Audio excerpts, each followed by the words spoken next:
going on, Dolphins? It is your boy Dillon, and I am back with you today to give you my Dolphins vs. Bills preview. This is our first game against the Bills this season. We also play them the last game of the year, which could be huge. You know, if things go well for us in this last stretch, that could be a, playoff deciding game. Before I get to that, though, I got a couple things I want to talk to you about. First and foremost, it looks like we have extended tight end Nick O'Leary. They gave him just a one-year deal worth $1.5 million, $500,000 guaranteed, which, man, fuck, I wish I could get money like that. You know what I'm saying? Shit. If I was making money like that, I wouldn't be making videos in my closet, as one of you put it. So, I'd probably have a little bit better of a studio or a room or something. But anyway, so that's cool. I like Nick O'Leary. Honestly, I really think that going forward, we have a really good group of tight ends now. I know we're not seeing a whole lot this year, but I think moving forward we're gonna have a nice stable of tight ends. I mean, if you look at, right now we have Nick O'Leary, AJ Derby, even though he's been injured. We have our two draft picks, Durham Smythe and Mike Gesicki, who I think are getting better and better and will continue to, especially after their rookie year. And then, of course, we still have Marquise Gray, who is on injured reserve. So I think that our stable of tight ends has drastically improved from, top to bottom, as opposed to the past several years. So there's good things to come from them, I think. So let's keep an eye out for that. Also, too, it's that time of the year where we can start, getting our guys into the Pro Bowl. We have some good options. We got Rashad Jones, TJ McDonald's been playing great, Frank Gore, Cam Wake, Xavier Howard, Laramie Tunsil, Kiko Alonso's been playing out of his mind. So there's a lot of guys out there, so make sure you get your Pro Bowl votes in, guys. You can just go on Twitter and you can retweet, some of the hashtag Pro Bowl vote or whatever for whoever player, or you could just send out a tweet, hashtag Pro Bowl vote, and then the player that you want to vote for. Okay, so having gotten all that out of the way, I'll go ahead and get you the injury report and how that's looking. So as I told you already, Danny Amendola did not practice all week. He's been listed as doubtful. They didn't rule him out per se, but it's not likely. When you get the doubtful designation, it's not likely gonna happen. Same thing with Travis Swanson. He did practice a little bit. He did not practice on Friday, but he was limited Thursday. Like I told you guys, he was trying to fight through his pain. I think it's an ankle injury, but he's listed as doubtful as well, so he probably won't play. Let's see. AJ Derby and wide receiver Devontae Parker. So AJ Derby and Parker were both listed as questionable for this game. Derby was a full participant. Parker was limited. He had his red non-contact jersey on, as did Kenyon Drake. But Kenyon Drake was a full participant on Friday. And Ted Larson also was, but they were limited. Both of those guys were limited in practice somewhat throughout the week, but they were full participants on Friday, so that's looking good for them. For Buffalo, guard John Miller with an oblique and quarterback Derek Anderson with a concussion were ruled out. Well, we probably don't really care about Derek Anderson. We know Josh Allen's going to be starting. He's the one that we got to worry about. John Miller, it's one of their guards, so that's a thing. And then Charles Clay is listed as questionable with a hamstring. But he could, very likely play. We'll have to see, how the inactives and stuff play out. So anyway, there you have it. Relatively healthy, I guess, you could say whatever.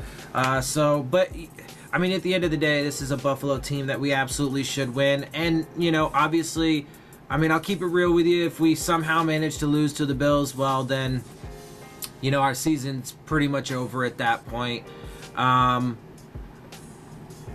For a couple reasons. One, the Bills suck, and it's a game we absolutely should win, especially since we'll be at home.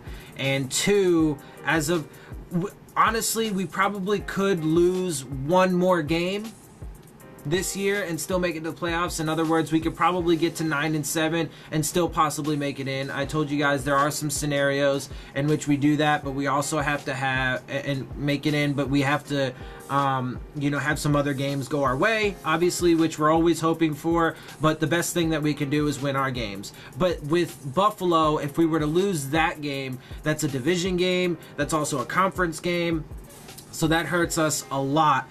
The one game that we could lose with the least amount of impact would be the Vikings game, because they're an NFC team, so they won't hurt our conference or divisional records at all. They would only hurt our overall record, which obviously is a big deal. But if we were going to go 9-7 and still make the playoffs, the one game that we would be able to lose would be the Vikings game. So plus they're obviously a lot better than the Bills. So anyway, right now we're obviously 5-6. Buffalo's 4-7. So and like I said, I mean, they just suck. So let's real quick get into these league standings. Points per game, so offensive league standings, points per game, we are scoring 20.3 points per game, which is 25th. I definitely think that with Tannehill back, our offensive statistics are going to go up. Of course, you know, our wide receiver core is basically brand new. You know, Case Stills will be the only one from the beginning of the year that's out on the field if Amendola doesn't go. But yeah, I think they'll pick it up, though. I think they'll do a lot better down the stretch. Buffalo's only scoring 14.6 points per game, which is 31st, though. So, yeah, I mean, that's good stuff. Yards per game, we're at 313.6, which is 28. They're at 273.9, which is 31st. Passing yards, we're at 207.1, which is 27th, and they're at 159.8, which is 31st. And then rush yards, we are at 106.5, which is 20th, and they're at 114.1, which is 17th. That's the only statistic really right now that they're actually doing all right in. Overall on the offense, there's a lot of opportunities.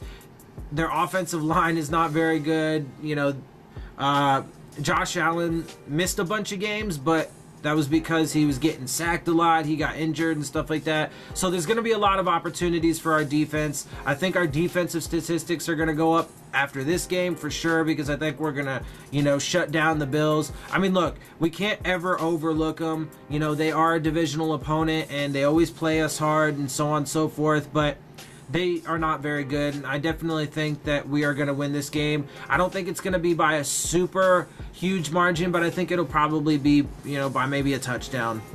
Anyway, so we'll get to that in a minute at the end of this.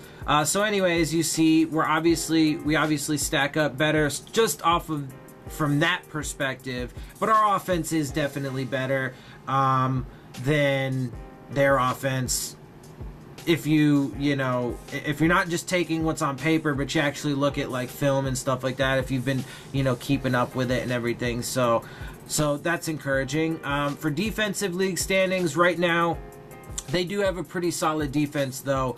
And their standings do show that. So, as well. So that will be the challenge, but I think that our offense will be able to work around that. Anyway, so right now, points allowed, we're giving up 25.7, which is 22nd. They're only giving up 24.7, which is only 1 point difference, which puts them at 17th, which is crazy, right? You know, it's a 1 point difference, but it's a five place difference in standings. That's how it goes, though. Anyway, yards allowed, we're giving up 398, which is 29th. They're giving up 305, which is 2nd. Pass yards allowed, we're giving up 258.2, which is 21st. They're giving up 193.7, which is first. And rush yards allowed, we're giving up 139.8, which is 29th, and they're giving up 111.3, which is 15th. It's funny though, because our league standings are like that, but we still do lead the league in interceptions. Xavier Howard is still tied for the league in interceptions, and we don't have a ton of sacks. But look, man, Adam Gase is right. We're getting, the reason why we lead the league in interceptions is because we are getting pressures. We need to be better at closing for sure, without question. And we're going to have to this week, because Josh Allen does have the ability to, extend plays and use his legs a bit, as you'll see in a minute. So, from our previous games, we were at 314 total yards. They had 327. We had 201 passing yards. They had 160. We had 113 rushing yards. They had 167. We were 6.2 yards per play. They were 6.1. We lost a fumble. Mike Gesicki had lost the one fumble in the game. They didn't lose any. Neither of us threw an interception in our last game. We were 36% on third downs, which is not great. We want to at least have that above 40. We want our average to be at least above 40, which is not. It's somewhere in the 30s, I think. Anyway, they were only 20% though, Buffalo, and still managed to get the win. Anyway, time of possession, we had the ball for 28 minutes 5 seconds. They had it for 27-18. We had 10 penalties in our last game. They had 13, which, just real quick, again, man, the officiating at this point in the NFL is just absolutely insane. And for all of it, I watched that Buffalo-Jacksonville game. There were over 20 penalties. Officially accepted penalties, there were 23. That doesn't count the ones that were declined. There was like almost 30 penalties in that game. That's insane. That's insane. And a lot of them were just terrible calls. Absolutely terrible calls. I watched the game. I saw it.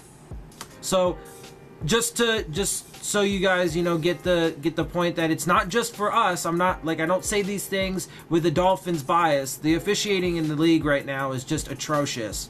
And so, it is what it is. I'll get into that a little bit more later, because I'm starting to do, I'm going to start doing my, 5 keys, coming up with 5 keys to the games.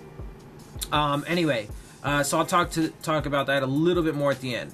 So passing statistics, Ryan Tannehill was 17 for 25, 68% completion percentage for 204 yards, 2 touchdowns, no interceptions, and a 119.4 passer rating.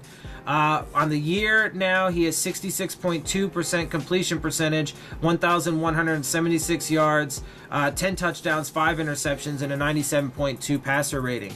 So, real quick though, Ryan Tannehill and Josh Allen have played close to the same amount of games this year, because they both spent, several weeks out with injury. But look at, and we'll compare their season statistics. So Josh Allen was 8 for 19 in his last game, only 42.1 completion percentage with 160 yards and 1 touchdown with an 89.8 passer rating. On the year, though, he's only completing 52.5% of his passes, barely over 50% of them. That's not good. So that shows that there's going to be some,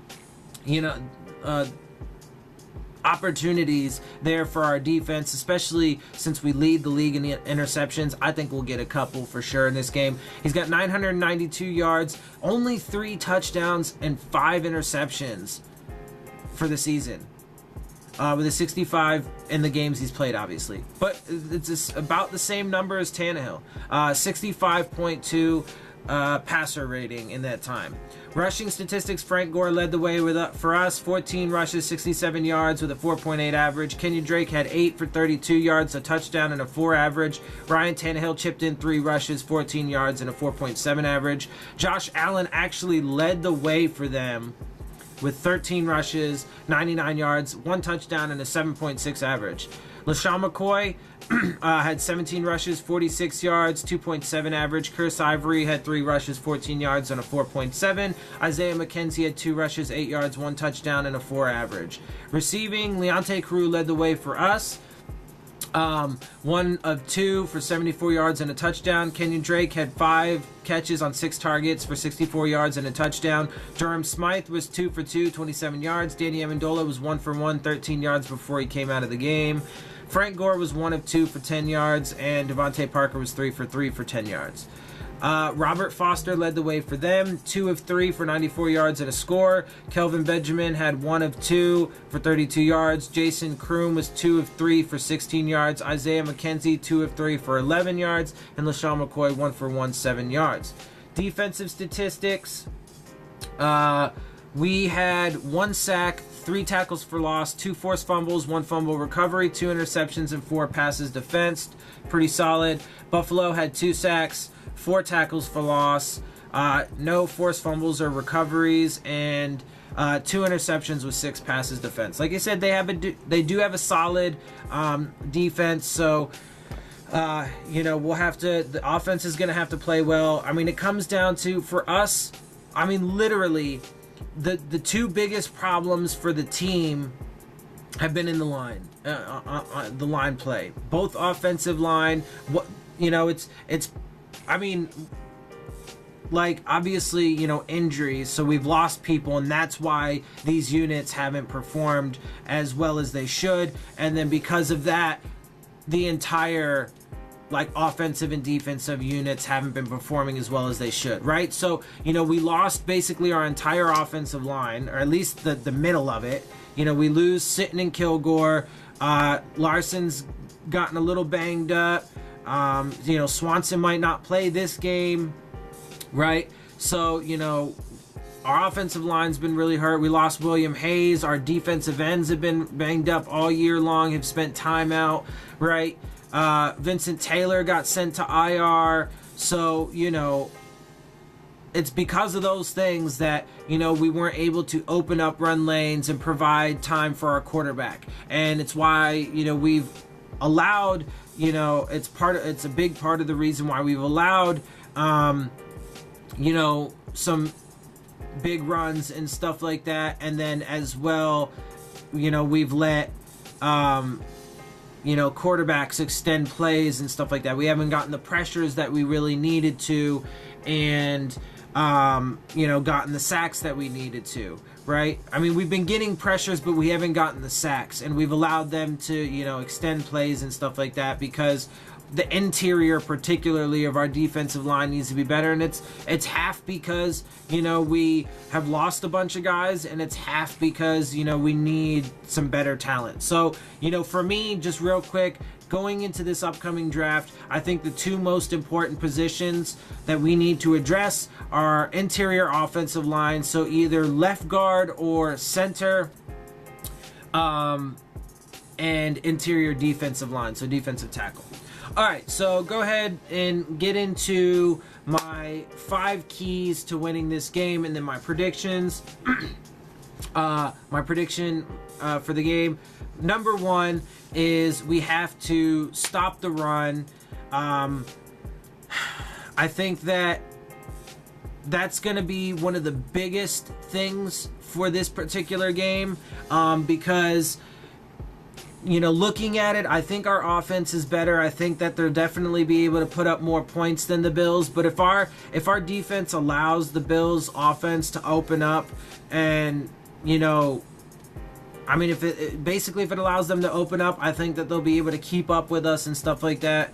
I think they could keep up with us. I mean, Josh Allen's not very accurate. He's been under duress a lot. Their offensive line's not that great. I'm honestly not super worried about it, but they do have LaShawn McCoy. They do have Chris Ivory, and as you saw, Josh Allen does have the capability of adding to that. I mean, he led the team, almost had 100 yards, in fact, and a touchdown. So, stopping the run, I think, is going to be the biggest priority for us. And then after that, number 2 is we definitely got to protect Ryan Tannehill, which moves into my number 3 thing. But we got to protect Ryan Tannehill. We got to give him the time in the pocket, to be able to find his receivers and stuff like that, especially considering the fact that, he hasn't had a lot of practice time with a lot of these guys because, you know, we've been pulling guys up from the practice squad. You know, they've been Bryce Butler, we only brought in a couple weeks ago, right? So there's a lot of moving parts there, unfamiliar parts. So we got to give him time. And then obviously they need to also be able to open up running lanes for, you know, Frank Gore and Kenyon Drake, you know, whatever. So that way, number 3 is we can move the ball and then score points, right? So that's my number 3 thing is we need to be able to drive the ball on offense. We need to be able to get downfield. And then when we get into the red zone, we need to stop settling for just, you know, field goals. We need to convert. We need to get scores. But as you could see, having Ryan Tannehill back was phenomenally more productive than having Brock Osweiler. He had, and it's funny because I've actually gone, real quick, little side note, I've actually gone back and watched that Bears game, you know, a couple times now since then. And the more I watch it, the more I realize that it really wasn't on Brock Osweiler. Sure, statistically he had a really good day, but it was mostly because, you know, the offensive line was playing really well, especially since, you know, they held Khalil Mack to, I think, 2 tackles, period, right, the entire game. And, you know, we still had Albert Wilson and Jakeem Grant who were making big plays for us, right? So, I mean, it wasn't really him. It wasn't really him. Anyway, so let's see. So that's number 3, move the ball and score points. Number 4, we need to pressure Josh Allen. Like I said, after stopping the run, making sure that we, you know, keep LaShawn McCoy and Chris Ivory contained, Isaiah McKenzie, we need to make sure that Josh Allen is also contained. We can't let him have, you know, a 100-yard rushing game. We can't let him, you know, get scores on running. You know, I mean, he can, it's all right if we let up a little bit, but obviously we can't let the dude, you know, rush for nearly 100 yards with a 7.6 yards per rush average and a score. We can't let that happen. And then we can't let him, you know, extend plays and stuff. He's definitely a lot better using his legs than he is just breaking out of the pocket and, you know, throwing on the run and stuff like that. I think we'll have a better chance if we do that. As long as we keep him, if we can keep him from, you know, hurting us with his legs, that's the primary thing. But obviously, we also want to contain him, keep him in the pocket, get pressures, so that way he's even less accurate than normal, and then obviously to, you know, get some sacks, rattle him, so that way he will, you know, potentially throw some more interceptions. Like I said, 3 touchdowns, 5 interceptions on the year in the games he's played, so there's potential there. And finally, the final thing, number 5, my 5th key to the game is, so clearly, as I've said, the officiating is just absolutely terrible in the entire NFL at this point, and apparently we're always just going to have to fight the officials to some degree, whether they just miss blatant calls or whether they just call complete trash. So, having said that, we do need to cut down on the self-inflicted penalties, the ones that we can control for sure. You know, it's the obvious pre-snap penalties. You know, we got to make sure that we're not getting, you know, false starts or, you know, neutral zone infractions and stuff like that on either side of the ball. We need to make sure, you know, that we're not getting blatant holds, right? I mean, like I said, the refs are going to, you know, obviously fight us, you know, as much as the other team does, as it would seem. So we gotta just, you know, they gotta stay disciplined. They gotta keep to their technique, and they gotta really cut down on as many of the penalties as they can control as possible. We certainly can't. We need to have. I mean, we've had some games where we've only had like 3 or 4 penalties total. We need to be more on that end, as opposed to this past game where we had 10. Again, I agree. If you think that a lot of those penalties were complete crap, I completely agree. The one for me that sealed our loss was that one on Kiko Alonso. Anyway, so, you know, but at the end of the day, it is what it is, and we can't control that, so they just need to do better at controlling the ones that they can. All right, so for my prediction, I think that the Dolphins are going to win this game by a score of 28-20. 28-20. You know, I think that they are going to hold it down at home. I think we're like 4-1 at home, something like that right now. I think we're going to hold it down. I think we're going to come away with this win. We're going to move ourselves to 6-6, get back to 500, and, you know, keep making our push for the playoffs. Also, don't forget, we wear our throwback jerseys for this game and the next game, which is awesome. And they're 2 divisional opponents, and they're 2 home opponents. So what could be better, right? 2 back-to-back games with throwback jerseys against divisional opponents, which have, you know, high stakes for our chances at the playoffs at home, and their home games. So nothing better than that, guys. That's the end of my video. I hope you guys enjoyed it. I really do. Keep your heads up. Stay strong. Things are gonna you know, start looking up for us in this last stretch of games. I really believe that. So let's stay with the team, guys. I'm gonna be out of here. I'm getting out of here. I hope you guys enjoyed my video. If you did, please hit the subscribe button. Got 75 subscribers as of right now. We are almost to 100. Let's get there. If you want to get the alerts, make sure you hit the bell as well. Hit the like button too. I really appreciate that. And please, guys, engage with me. Leave your questions, comments, and concerns. I love hearing from y'all. I love interacting with y'all. I do this for y'all, so please do. Also, make sure you follow me on Twitter at Dillon Tartaro.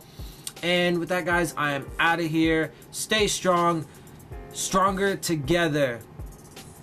That was one of our, you know, team mottos, like last year, I think it was, or the year before that, something like that. Anyway, let's stay together. Let's stay strong for our team. With that, I am out. I'll see y'all soon. Fins up.